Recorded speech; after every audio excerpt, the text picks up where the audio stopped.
Welcome to the Switch Clicks Podcast, episode 91, recorded on July 5th, 2022. Today, we will be discussing what might happen to game consoles in the far distant future of 20XX. My name is Kaiser. I'm your host for this unfortunate day. And here are my co-hosts, Dakota.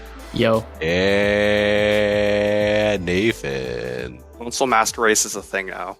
Context of this discussion: why are we talking about game consoles and the future all of a sudden?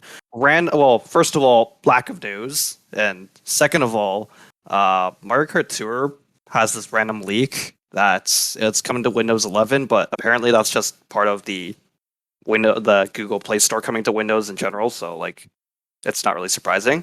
But for some odd reason, I don't know how this happened. That one leak popped off a completely unrelated discussion about how consoles might disappear in the future in favor of PC and maybe cloud gaming. How did that happen? I don't know. But well, let's be honest. It's because, well, for the most part, our PC gaming really popping off in a lot of cases. I mean, there's obviously you got ports, all right. Even the really bad ones, Elden Ring.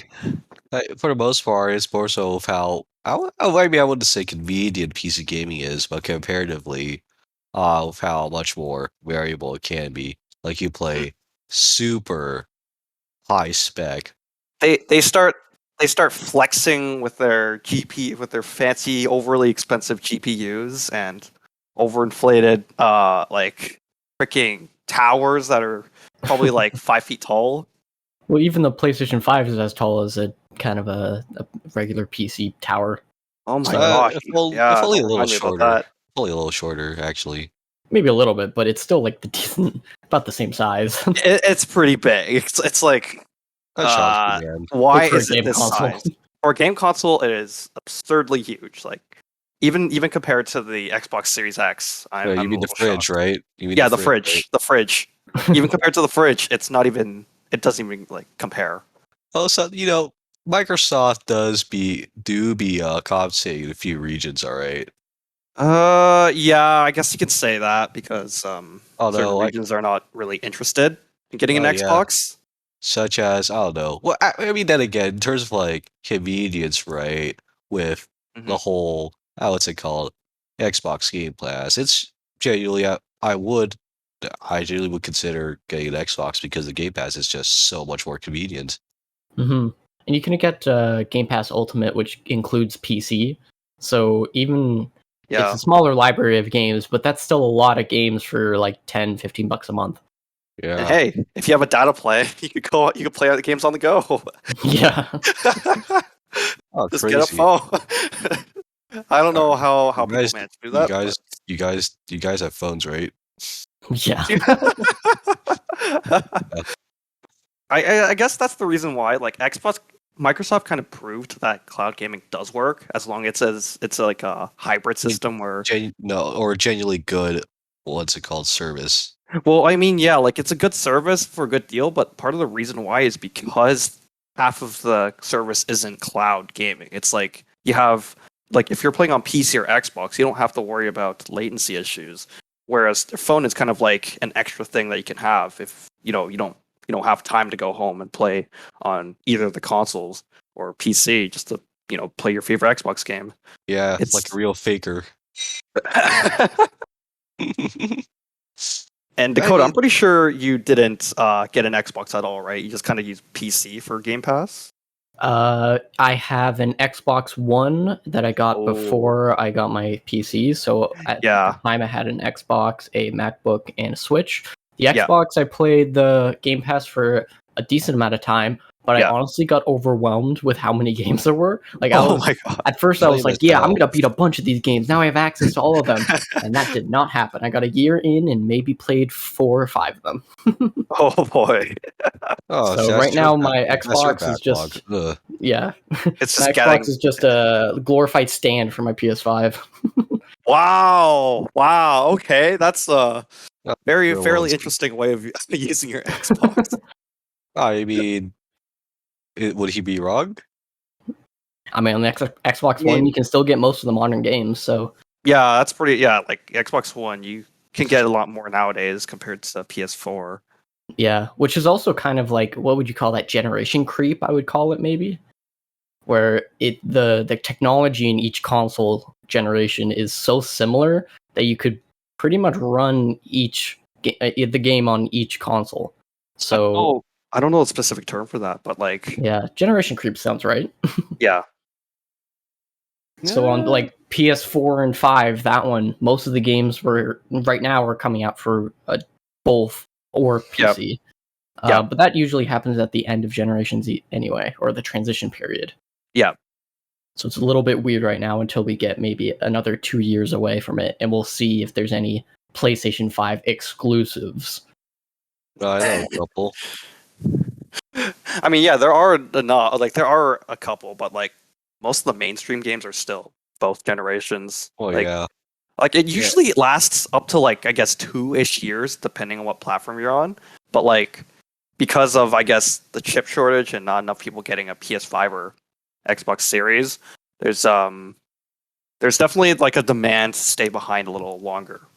I mean, there's no reason for them to go straight ahead outside of like, oh boy, we actually got competition out, boys. Yeah, Pump it up. in my situation, I had a Xbox One, and there weren't any exclusives that were interesting on the Series X. But I did want to play Spider-Man, The Last of Us, God of War on the PlayStation. So I'm like, Oh screw wow, it. Let's just you prepare played the myself. worst God of War. Let's just prepare myself for the future and get a PS5. And luckily, I did find one very early. Oh boy, I got one way too late. 2 years late. But now you Oh can yeah, get And all the games on discount. So that's true. I skipped an entire generation of PlayStation, and I'm finally here, finally back. yeah. I skipped PlayStation. I'm still back in the PS2 era. That's don't lie. You're on the PS3. You're on the PS3. You got a I PS3. I do, but most of the games I just play on is mostly just PS2, really. Hey, where else am I gonna play my raw Shin Megumi Tensei, Hey Digital Devil Saga Right. 2? Right. So as we Something. talk about having like multiple consoles of like maybe a certain brand or just multiple consoles in general, nobody really owns multiple PCs. And it's mainly You'd be because of surprised. exclusive, you could say. Yeah, either that or you would normally trade in or break down your PC breaks down by the time that happens. Whereas if you had a console, you kind of just collect it. Yeah, and because they're But so easy to kind of just plug and play, you could say. Maybe connect to yeah, the internet nowadays and then download for 2 hours, but it's still kind of a plug and play. I mean, yeah, that's So, but pretty much what the Xbox Series X is now. It's just basically a simplified PC. Like you don't need to mhm. do all this garbage, like crap with trying to manage your PC and making sure you're not running too many things at once. Um, oh hey, I think oh wow, a get rich free scheme. Wonder what's that for? I think that's the overall problem nowadays. Like, even though PCs are probably the best platform to play most games, there are still a lot of things to manage. Like, it's Windows 11 doesn't hold your hands all the way through the same way like Xbox and PlayStation does. Like, you still got to do everything yourself. Yeah, and that was kind of the main complaint or bonus, you could say, to when the Series X came out. They're like, "Oh, it's just a PC or it's reskinned," because again, it was coming from Microsoft, which is the main user for PCs. So, Yeah, but and then like, when you think about like exclusives, it of course there's going to be a way more games on PC because that's where they're developed and that's usually where they can play first. And then when you get to an exclusive, it's like okay, the Xbox has Forza, Halo, well, kind of Halo. That's also available on PC. Um, oh yeah, on the Xbox Yeah, side, most of their exclusives are also available on PC. Now, the PlayStation, they are waiting a lot more, which I think is a better strategy just yeah. so we can at least get mods kind of eventually. But then you also have the initial customers on your player base, so they can say that it is an exclusive on PlayStation. I mean, I mean, if I'm just gonna play anything, I would just look for Demon Souls. All right, Demon Souls, baby, Demon. In all seriousness, because the exclusivity, it really depends. Because oh, hey, you could get depending on the game. It's like oh, hey, I control scheme doesn't fit here. I might just play it on here. Right. Hmm. Mouse and keyboard on certain games doesn't work, doesn't really feel right sometimes. But for Yeah. me, the well for me, a controller is great. Even you could plug in whatever controller, it might work, but for most people, the real gaming experience is not in front of a computer screen, it's right in front of the TV at night. Just oh Yeah. yeah, oh yeah, the real gaming experience. Well, that It's also all kind right. of comes into cloud gaming, Oh almost boy. over Wi-Fi gaming, because Yeah. the Steam has, what is that Steam box that they used to have? I don't think they sell it anymore, but it That's a basically good thing. connected to your PC, and you can run all your games through the box on your PC, but it goes to your TV. It was a It weird connection flops. It box, it flopped. Yeah, it was something that flopped horribly wrong. but or it horribly. is a consideration in this conversation. Iteration, Hmm. but it proof of concept.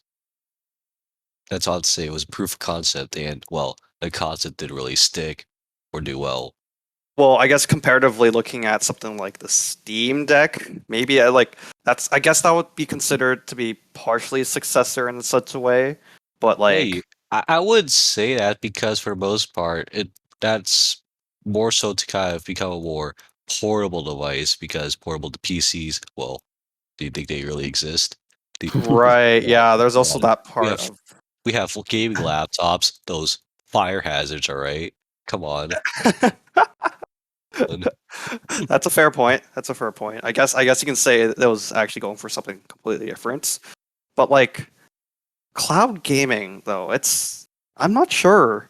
Like even though, we're constantly getting better and better internet, 5G connectivity like on phone Internet will data. never internet will never matter if you can't get a stable connection. Wired gang for life.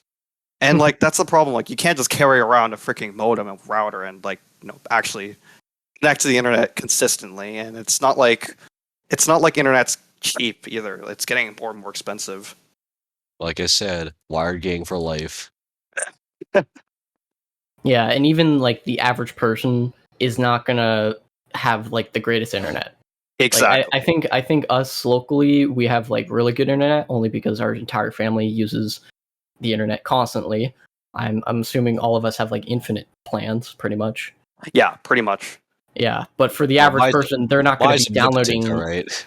Yeah, they're not going to be downloading gigs and upon gigs of data or visual data. Exactly. I'm not really sure how that would work. Input data and visual data through their No, internet. it's more so input and output data because uh well, I can boil it down to like this because of like a wire connection, it's like two streams, the input and output data.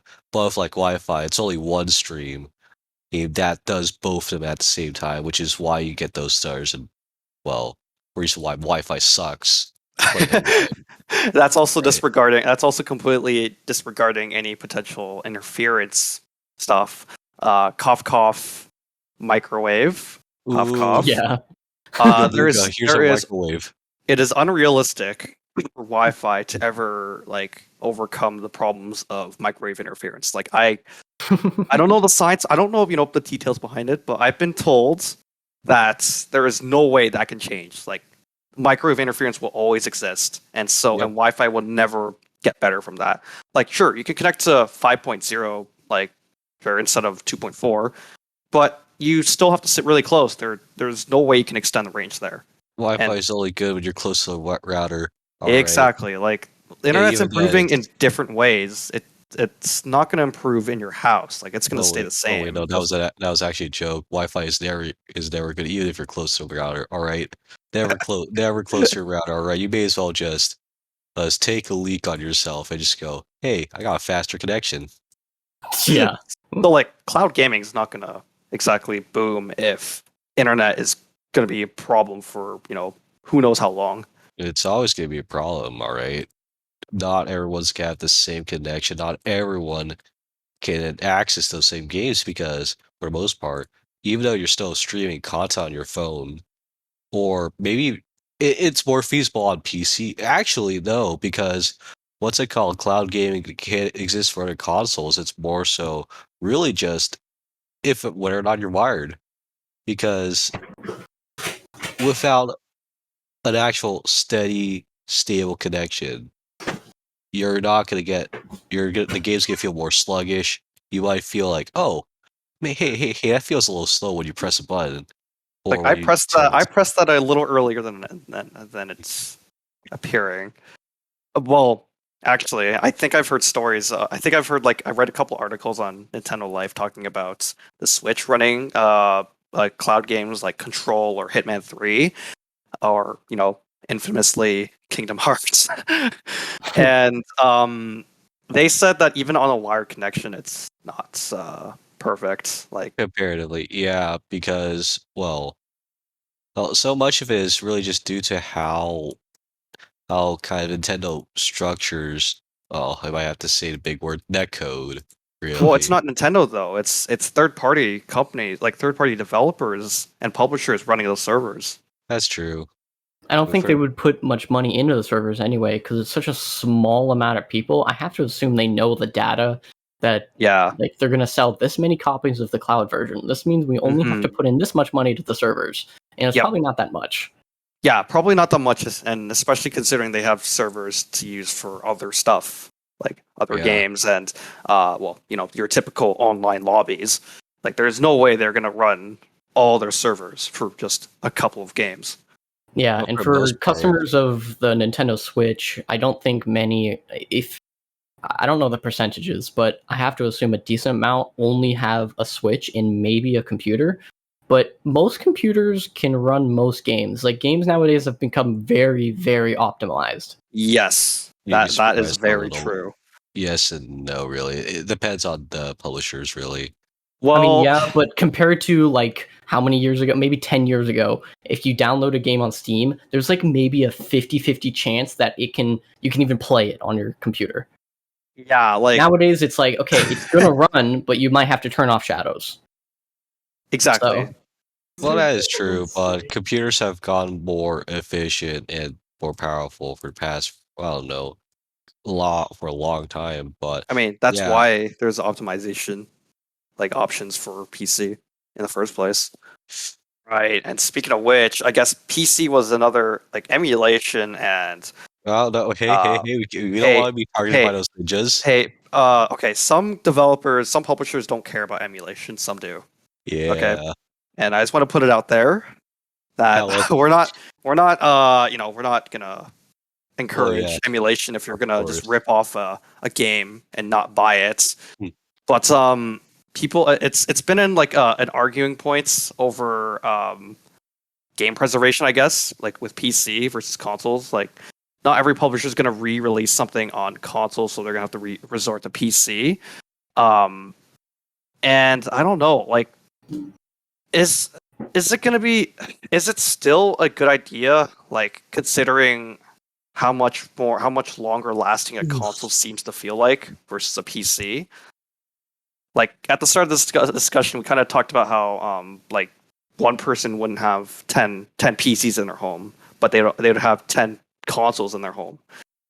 Like, imagine trying to collect games like that. Wouldn't it just be easier to have consoles do that for you instead of having a PC? Especially since the PC is multi-purpose. Like, you would use it for work, you would use it for school, you'd use it for video editing. Like, versus a console where it's just for games.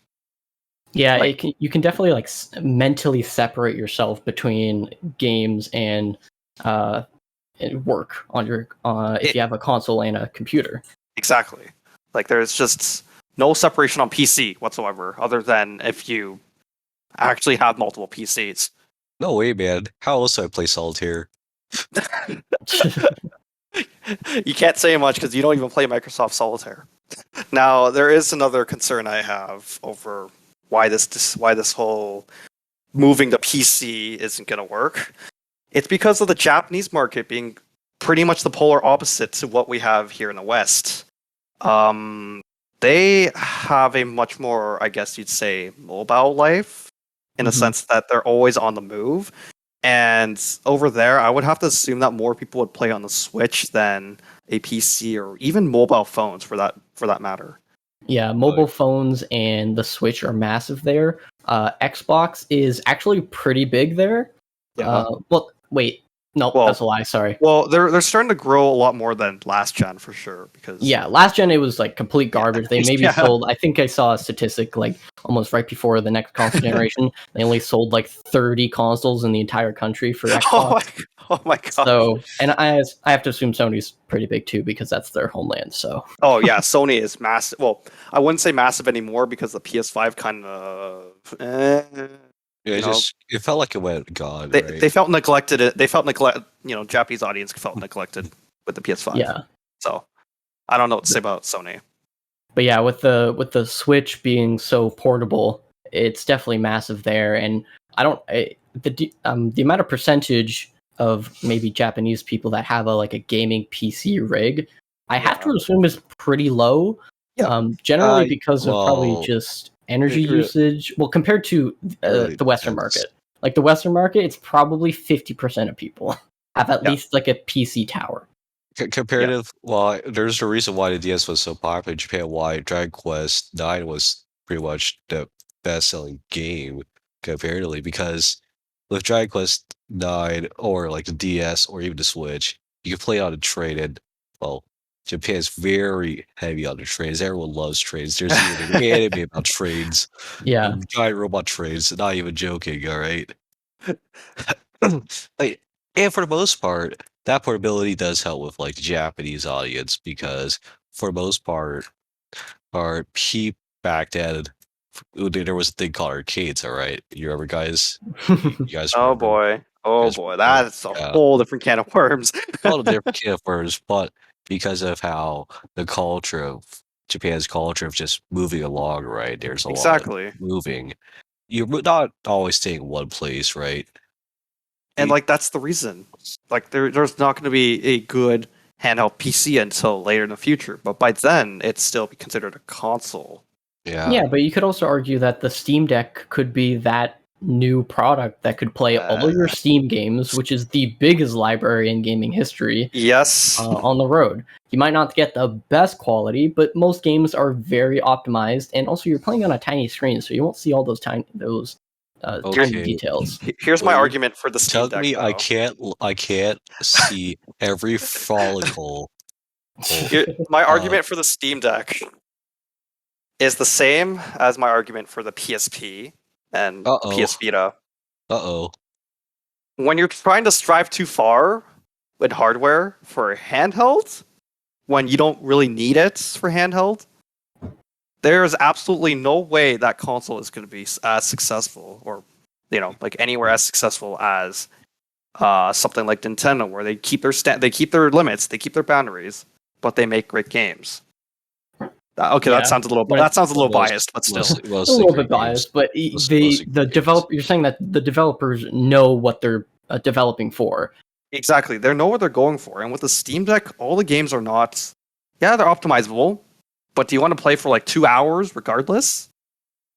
Like Exactly. And like we're not talking like Switch-sized files. Like we're maybe a game would be like 8 gigs or something. No, we're talking like huge, maybe like 50 gig games on a console that barely has any storage.